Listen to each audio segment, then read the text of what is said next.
Hi Wheatland family, it's the middle of our week if you're still bothering to keep track of such things.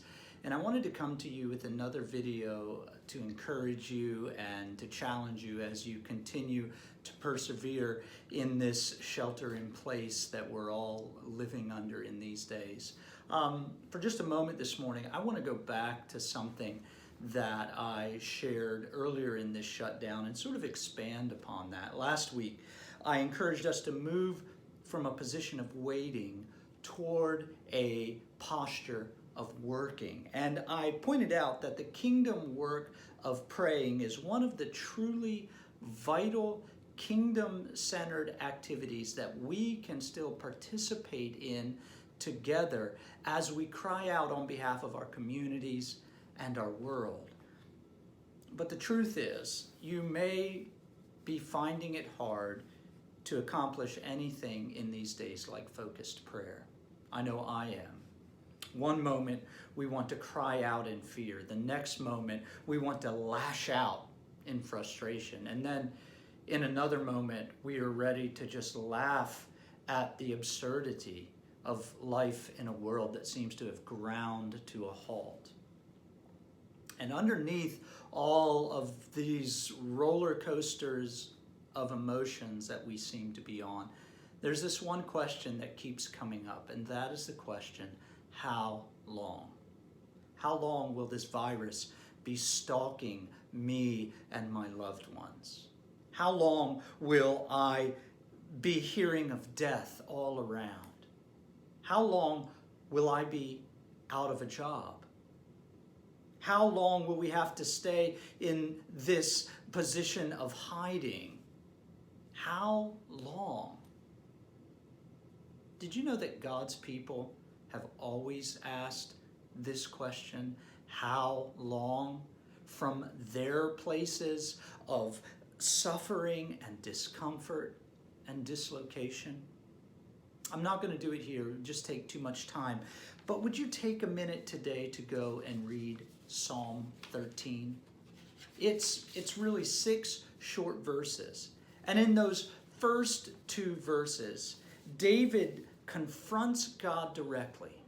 And he piles up 5 biting questions that all ask the question that's on our lips today. Lord, how long? But David goes further.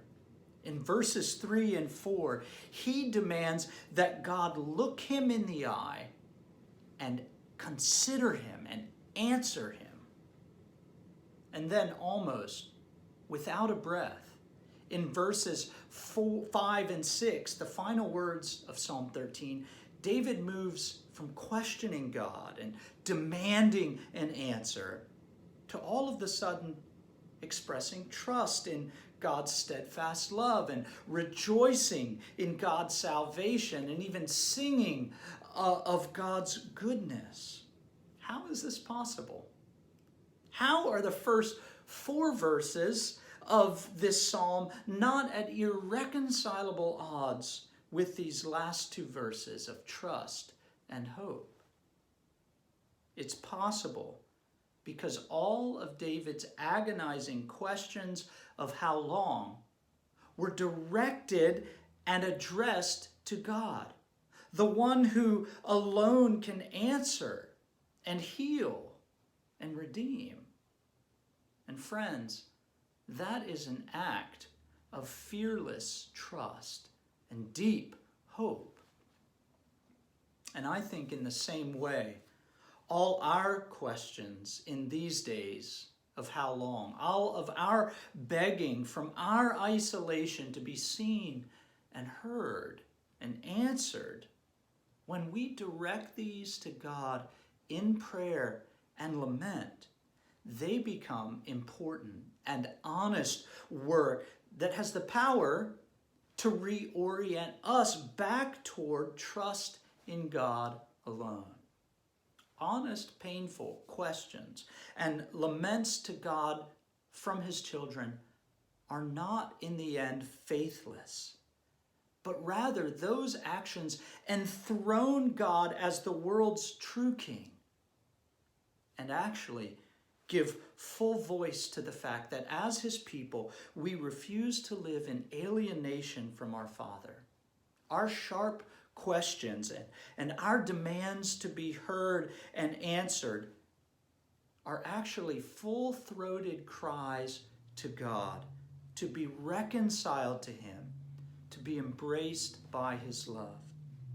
Wheatland, this week, I want to remind you that we as the church are not meant to silently resign ourselves to all of our pain, the pain of our friends, their neighbors, and the pain of our world.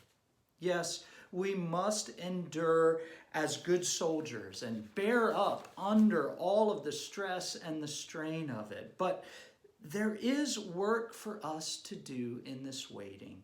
It's the work of lament in prayer. And this is a work that we as the church are uniquely gifted to do. Because at the very center of God's loving revelation to us are the Psalms, a prayer book that was forged in human sorrow and pain. And it's the Psalms that give us the language and the words and the rhythm of lament. Tom Wright recently put it this way. He says, "It is no part of the Christian vocation, then, to be able to explain what's happening and why. In fact, it is part of the Christian vocation not to be able to explain and to lament instead." He says, "As the Spirit laments within us, so we become, even in our self-isolation, small shrines where the presence and healing love of God can dwell." Wheatland, as we find ourselves dragged down with all of the waiting this week, let's go to the Psalms and get to work. Don't go to the Psalms simply for your own comfort, although you will find that there in abundance. Let's go to the Psalms seeking to do the work of prayer and lament on behalf of our broken and groaning world by taking the Psalms up on our lips together, crying out for each other and for our neighbors and for our world to know and to worship our true King, Jesus. Wheatland family, do not fear. This is our Father's world, and Jesus is the world's true King, and God our Father is making all things new. I look forward to being with you this Sunday, Palm Sunday, at our live stream worship at 10:45 a.m.